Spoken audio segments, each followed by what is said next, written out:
नाज़रीन, अटो महांगो ऐं आम वाइपे जी शयूं महांगियूं थियण ख़िलाफ़ ख़ैरपुर में औरतुनि पारां एहतिजाजी मुज़ाहिरो करे रैली कढी धरणो हयूं आयो आहे। अचो त हुन एहतिजाज कंदड़ औरतुनि सां ॻाल्हि ॿोल कयूं त छा पिया ॿुधायो। तव्हां ॾिसो था त हीअ जेका महांगाईअ जी जेका तव्हां तूफ़ान ॾिसो था, इन में काफ़ी सारी इंसानी जानियूं बि ॻही वई आहे। हीअ अटे जा रेट तमामु घणा तेज़ीअ सां वधी रहिया आहिनि।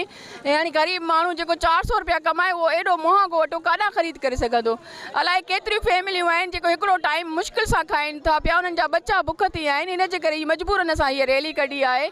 पेट पाले दवा दारू करे ॿारनि खे स्कूल मोकिलियूं, छा करे छा। असां त ग़रीब एॾा परेशान थी विया, एॾा परेशान थी विया, ख़ुदकशी ते मजबूर थी पिया।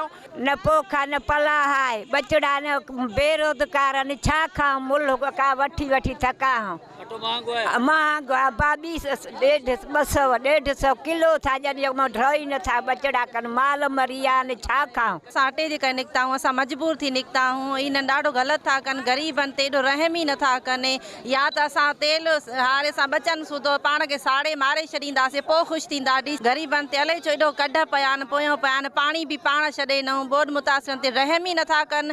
बच्चनि खे पालाए पोड़ा कुराड़ियूं काॾे उहा वञनि, उहा त रोड ते निकिता आहिनि। असां पाण खे भाउ हलींदासीं, साड़ी छॾींदासीं, बसि अटो महांगो सस्तो कयो बसि।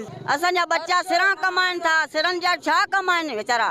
उहो असां लूणु पूरो कयूं था, न मिर्च कयूं था, न अटो पूरो कयूं था, कुझु बि नथा कयूं। डीसी ऑफिस मां बि सामान उन्हनि खे थो मिले जेके नौकरियुनि वारा, जेके पघारनि वारा, जिन खे लख रुपया पघार आहे। अटो महांगो 150 रुपया किलो, काॾां खाऊं। हुकूमत तोड़े इंतिज़ामिया जी एतिरी न हली थी आहे जेके मिसकीन माण्हू आहिनि हिन वक़्तु ख़ुदकशियूं करण ते मजबूर आहिनि। कैमरामैन आफ्ताब अलो सां गॾु ख़ादिम जुड़िजो, KTN न्यूज़, ख़ैरपुर मीरस।